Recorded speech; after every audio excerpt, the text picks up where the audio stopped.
బీసీలను అణచివేసింది YCP party అని Kovur TDP incharge Polamreddy Dinesh Reddy అన్నారు. ఆయన జయహో బీసీ కార్యక్రమంలో పాల్గొన్నారు. ఈ కార్యక్రమం బుచ్చిరెడ్డిపాడు నిర్వహించారు. ఈ సందర్భంగా ఆయన మాట్లాడుతూ బీసీలకు 600 హామీలు ఇచ్చి ఎగబెట్టింది జగన్మోహన్ రెడ్డి ప్రభుత్వం అని, 72 మందిని బీసీలను పొట్టన పెట్టుకుంది జగన్మోహన్ రెడ్డి ప్రభుత్వం అని, ఇట్లాంటి ప్రభుత్వం బీసీలపై కపట ప్రేమ చూపిస్తుందని ఆయన ఆరోపించారు. ఈ కార్యక్రమంలో బీసీ నేతలు హాజరయ్యారు. ఈ సందర్భంగా పలు వ్యాఖ్యానాలు చేశారు. జిల్లా బీసీసీ అనేది ఈ కార్యక్రమం పేరు కాదు, ఇది తెలుగుదేశం పార్టీ మనస్తత్వం.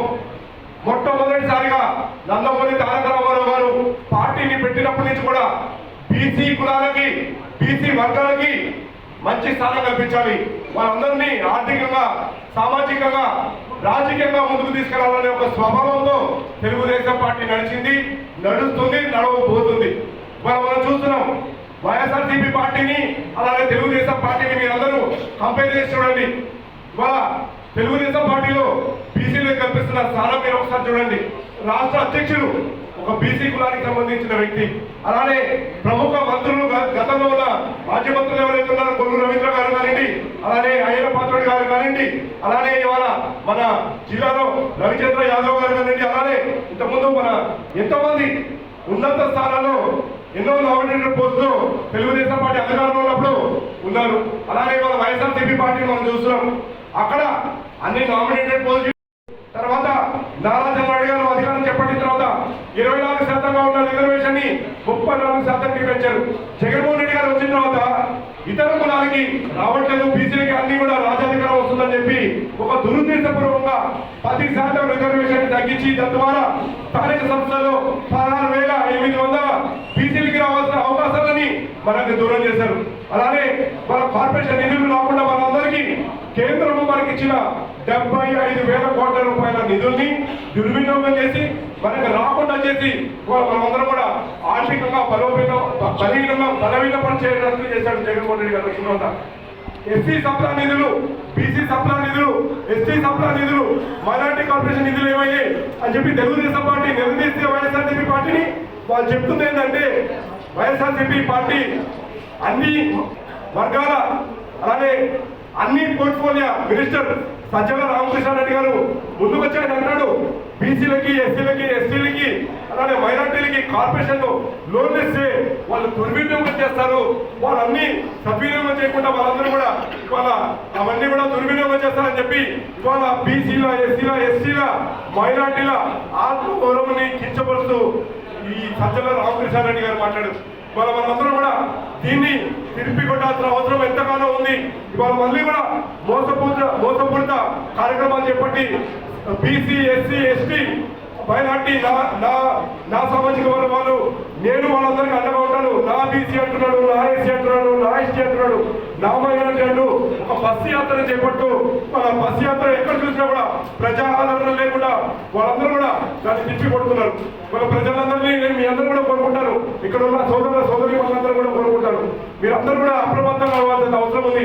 ఈ కార్యక్రమం ముఖ్య ఉద్దేశం వచ్చి బీసీలని చైతన్యపరిచి మనకు జరుగుతున్న అన్యాయాన్ని మీ దృష్టికి తీసుకొచ్చి ఇక్కడ ఉన్న అందరూ పెద్దలు కూడా చెప్పడం జరిగింది. మీకు మన మీద జరుగుతున్న దాడుల గురించి చెప్పడం జరిగింది, మన మీద జరుగుతున్న అన్యాయాల గురించి చెప్పడం జరిగింది.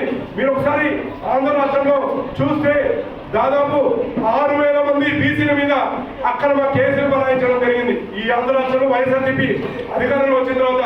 అలానే 600 బీసీల మీద దాడులు జరగడం జరిగింది. అలానే 30 మంది బీసీలు ఇవాళ వైఎస్ఆర్సీపీ నాయకుల వల్ల బలిపడి వాళ్ళందరూ కూడా హత్యగా పడ్డారు వైఎస్ఆర్సీపీ నాయకుల వల్ల.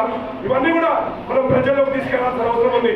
మొట్టమొదటి నుంచి కూడా బీసీలకి అండగా నిలిచిన పార్టీ తెలుగుదేశం పార్టీ. మళ్ళీ కూడా అధికారం రాగానే మళ్ళీ కూడా బీసీలకి అండగా నిలుస్తామని చెప్పి ఈ రోజున ఈ జేఓబీసీ కార్యక్రమ సాక్ష్యం అందరూ కూడా నేను చెప్పడం జరుగుతుంది.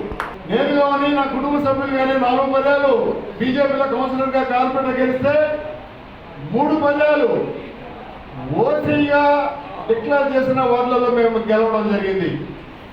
అంటే బీసీ నిజాయితీగా పనిచేస్తున్నాం కాబట్టి ఒక బీజేపీ సింబల్ మీద కంటిన్యూగా 4 సార్లు గెలుస్తున్నామంటే దానికి నిబద్ధత ఉన్నదంటే ఆ నిబద్ధత కపిల్ శ్రీనివాసుడు యాదవ్ అనే నేను నిక్కచ్చిగా చెప్తున్నాను. నేను నా నిజాయితీ నన్ను గెలిపిస్తుంది.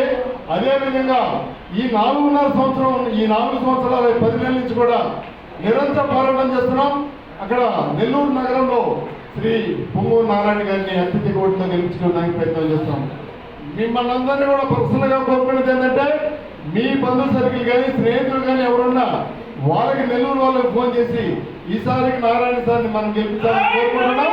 అదేవిధంగా నెల్లూరు కోపం నియోజకవర్గంలో శ్రీ పోలంరెడ్డి దినేష్ రెడ్డి గారు మనం గెలిపించుకుంటే మన బీసీ సమస్యల మీద అన్న మా సమస్య ఉంది, పోలంరెడ్డి గారు మా సమస్య ఉంది, దినేష్ రెడ్డి గారు మా బీసీకి ఈ సమస్యలు ఉన్నాయి, మాకు పరిష్కారం చేయండి అని చెప్పి మనం నిక్కచ్చిగా అడిగే అవకాశం ఉంది. కాబట్టి మీరందరూ కూడా బీసీలుగా అందరూ చేయగలిచి చేయగలుగుతూ మీ నియోజకవర్గంలో ఏ స్థాయిలో ఎంతమందికి అందుబాటులో ఉన్నారు అంతమందికి ఒకరికొకరు ఇక్కడ వాళ్ళు చెప్పడం కాకుండా దీనికి ఇంతగా 10 నిమిషాలు పనిచేసి దినేష్ రెడ్డి గెలిపించాలని చెప్పి అదేవిధంగా దాదాపుగా 30,000 నుంచి 50,000 మెజార్టీతో శ్రీ దినేష్ రెడ్డి గారిని గెలిపించాలని చెప్పి కోరుకుంటున్నాం.